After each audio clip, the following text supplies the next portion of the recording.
भी इस वक्त सियासत में हो रहा है या जो भी दूसरे मामलात हैं, मईशत से ज़्यादा मामला बहरहाल कोई भी इम्पोर्टेंट नहीं। और जिस किस्म की महंगाई आई हुई है आजकल रमज़ान के दिनों में ख़ास तौर पर, जो बेरोज़गारी फैल रही है, मायूसी फैल रही है, तो मईशत जब तक ये संभलती नहीं है और अपने एक उस पर नहीं आती, पलड़े पर नहीं आती, जब तक बेहतरी कहीं पर भी नज़र नहीं आती। आईएमएफ का जहाँ तक सवाल है, तो हमारे पास आईएमएफ के अलावा तो कोई और राय निजात नहीं है। आईएमएफ तो हमेशा ज़रूरी है, क्योंकि लेंडर ऑफ लास्ट रिजॉर्ट इसको कहते हैं कि जब कोई आपको पैसे नहीं देता तो आईएमएफ देता है।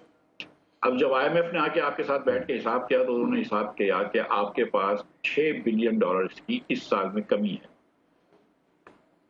जो पिछली मरतबा जब मैं वजीर था तो इन्होंने 4 बिलियन का हिसाब किया था, उसके सामने हमने 7 बिलियन को इनको कमिटमेंट्स दिखा दिए थे कतर से, सऊदी अरब से, यूएई से, कि जो 7 बिलियन पाकिस्तान में इन्वेस्टमेंट कर रहे थे, तो 4 बिलियन को हमने 3 बिलियन से मजीद बोल्स्टर कर दिया था।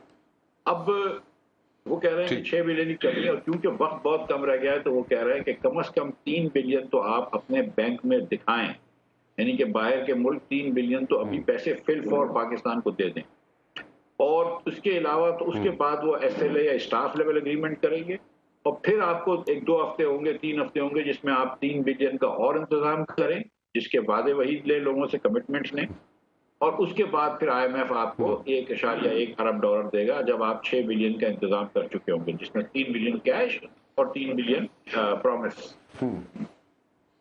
अब जो सुना है वो ये है कि पाकिस्तान ने तो हर चीज अपनी कर ली है, लेकिन दूसरे ममालिक जो हैं वो इतने पैसे, नए पैसे देने के लिए तैयार नहीं, फ्रेश इंजेक्शन के लिए तैयार। अच्छा।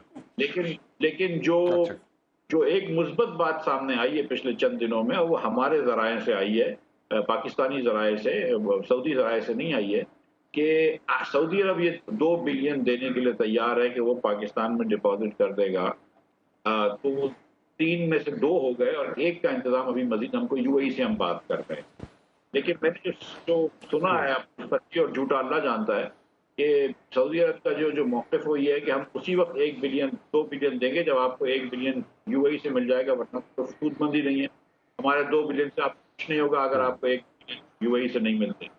तो वो 3 बिलियन अगर आएंगे तो एक साथ आ जाएंगे चंद दिनों में, और फिर वो आ जाएगा तो स्टाफ लेवल एग्रीमेंट हो जाएगा, और फिर उसके बाद हमको 3 बिलियन का और इंतजाम करना पड़ेगा, और वो इंतजाम हो जाएगा तो फिर आईएमएफ के बोर्ड में हम जा सकते।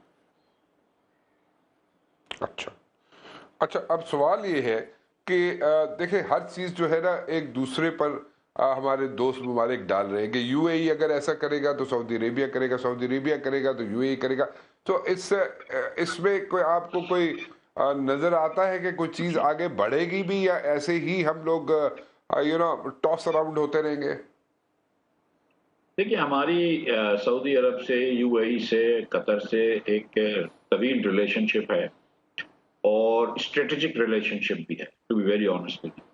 तो हम सब जानते हैं, ये बात करने की जरूरत नहीं है कि पैसे जो है अगर पाकिस्तान को मिलते हैं तो कहाँ से, कौन सी पाकिस्तान की एंटिटीज जो हैं या इंस्टीट्यूशंस जो हैं वो पैसे लेके आते हैं। लेकिन जो देने वाला है $2 बिलियन को कम पैसे नहीं होते। वो ये सोचता है कि अगर आप हर साल हमारे पास आते हैं, कभी बिलियन लेके जाते हैं, कभी 2 बिलियन लेके जाते हैं, कभी डिपॉजिट की शक्ल में, कभी आप पेट्रोलियम क्रेडिट की शक्ल में, वगैरह वगैरह। तो और जो उनके वजीर ने कहा डेवोस के अंदर कि यार आप भी तो कुछ रिफॉर्म्स करें ना, आप भी तो रिफॉर्म्स बनने वाले बने। और अब ये वक्त ऐसा आ गया है कि सऊदी अरब शायद ये सोच रहा हो कि अगर मैं 2 बिलियन दे भी दूं और इनको अगर मजीद 4 बिलियन नहीं मिलते, और बिलखुसूस उसके बाद अगर आईएमएफ के पैसे नहीं आते, तो ये तो डिफॉल्ट पे जा ही रहे हैं। तो फिर मेरे 2 बिलियन देने का अभी क्या फायदा, जब डिफॉल्ट हो जाएगा, और जब उसको उस वक्त इनको ज्यादा जरूरत होगी तो उस वक्त दे दूंगा शायद। और एक आर्टिकल लिखा है मुशर्रफ जैदी साहब ने 2-3 दिन पहले न्यूज में, वो कुछ किस्म की एक सऊदी अरब की जहन की अक्कासी कर रहे थे कि शायद उनकी जहन ऐसा हो कि इस वक्त पाकिस्तान को क्या देने से फायदा होगा अनलेस कि दूसरे ममालिक ना दें। तो मैं समझता हूँ कि ये एक आप बेसिकली कॉन्फ्रेंस कॉल करनी है, जिसमें एक फोन पे आप सऊदी वज़राओं को या अथॉरिटीज को भी ले लें, यूएई वालों को भी ले लें। खैर वो आपस में बात तो करते ही हैं, आईएमएफ से भी बात करते रहते हैं, तो ऐसा नहीं है कि इनकी आपस में बात नहीं होती, ऑब्वियसली होती है। मगर ये कि अब आपको ये चीज है कि मतलब आपको इस बात का दुनिया को, मिडल ईस्टर्न फ्रेंड्स को, चीन को और तमाम दुनिया को ये बताना होगा कि we are serious about reform, और आप कितने सीरियस हैं अबाउट ओके। रिफॉर्म्स, कितने सीरियस, ये मसला है। अच्छा, what exactly are these reforms? देखिए मुबशिर भाई, हम हर साल जो है पाकिस्तान 22 मरतबा IMF जा चुका है, पाकिस्तान की मईशत 3-4% से ज़्यादा बढ़ती है तो हम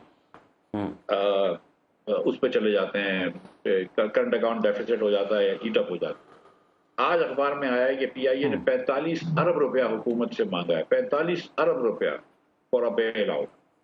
PIA का इस साल का नुकसान जो है वो 90 अरब रुपए का होगा। 90 अरब रुपए के अंदर आप 4-5 आगा खान अस्पतालें बना सकते हैं अक्रॉस पाकिस्तान, न जाने कितनी स्कूलें बना सकते ठीक। हैं, कितने बच्चों को पढ़ा सकते हैं। आपका इसी तरह रेलवे का एक बेतहाशा नुकसान है, आपकी जितनी भी डिस्ट्रीब्यूशन कंपनियां हैं उनका नुकसान है, गैस यूटिलिटीज का नुकसान है।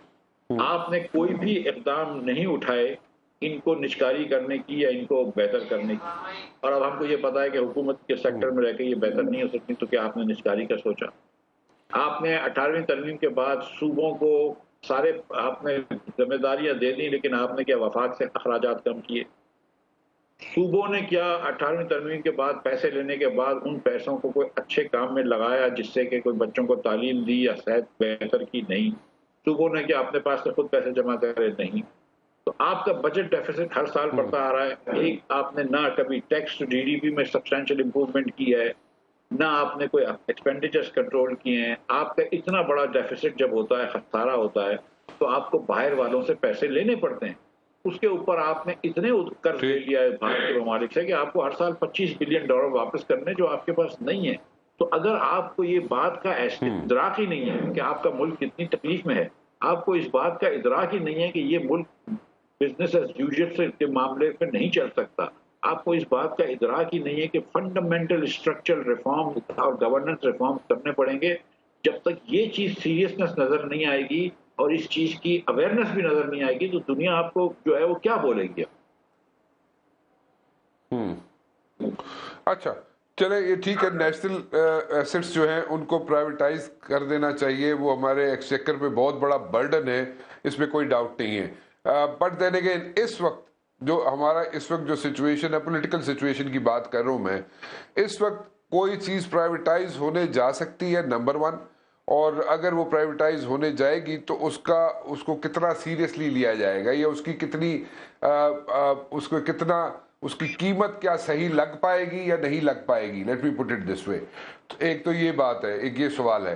दूसरी बात ये है कि अगर इस पे कोई वर्किंग भी शुरू हो जाती है, इनिशिएटिव भी लिया जाए अगर, तो उसको कितना सीरियसली लिया जाएगा दुनिया में? देखिए मोहशिर भाई, हमने 25 सालों में 23 सालों में इस सदी के कोई चीज भी निजकारी नहीं कर पाए, मतलब सीरियसली। 2007 से एक small and medium enterprise bank है जो हर साल नुकसान करता है। 2008 से वो एक्टिव प्राइवेटाइजेशन लिस्ट पे, हम उसको निष्कारी नहीं कर पाए 15 सालों। तो हम चलो ये साल आप कहते हैं, ये बात आपकी दुरुस्त है कि ये साल तो बड़ी इलेक्शंस का साल है, बहुत सारी चीजें हो रही हैं, तो वो साल में चलो आप, मैं समझता हूँ कि ये चीजें नहीं हो सकती, लेकिन हमने तो किसी अच्छे वक्त में भी नहीं करा ना, हमने तो किसी वक्त में भी नहीं किया। तो मैं ये कह रहा हूँ कि दुनिया जो है वो समझती है कि पाकिस्तान अब किस तरह का वायबिलिटी है, तो आपको कम से कम जाके इन चीजों का इदराक तो होना चाहिए। आप दुनिया को जाके बता तो सके ना कि मैं ये चीजें मैं सोच रहा हूँ। अब इसके बाद ये हुकूमत के 2-3-4 महीने रह गए हैं शायद, उसके बाद इलेक्शन होगा। यहाँ पे सियासतदान जो है वो गलियों में लड़ाइयाँ कर रहे हैं, वो इस किस्म की बातें कर रहे हैं जैसे कि पाकिस्तान में कोई मसला ही नहीं है सिवाय ये कि इख्तिदार की एक भरपूर जंग चल रही है। तो मतलब what is it that the world is going to see? Are these the political leaders that we want to give money to? मतलब सीरियसली, मतलब आप सियासी लीडरान देखें, हमारी हुकूमत के और अपोजिशन के लीडरान को देखें, इनकी इकोनॉमिक पॉलिसीज देखें, और आप बोलेंगे क्या इनको पैसे देने चाहिए? क्या ये इस लायक हैं? ठीक। तो फिर how should we, what's the solution to it?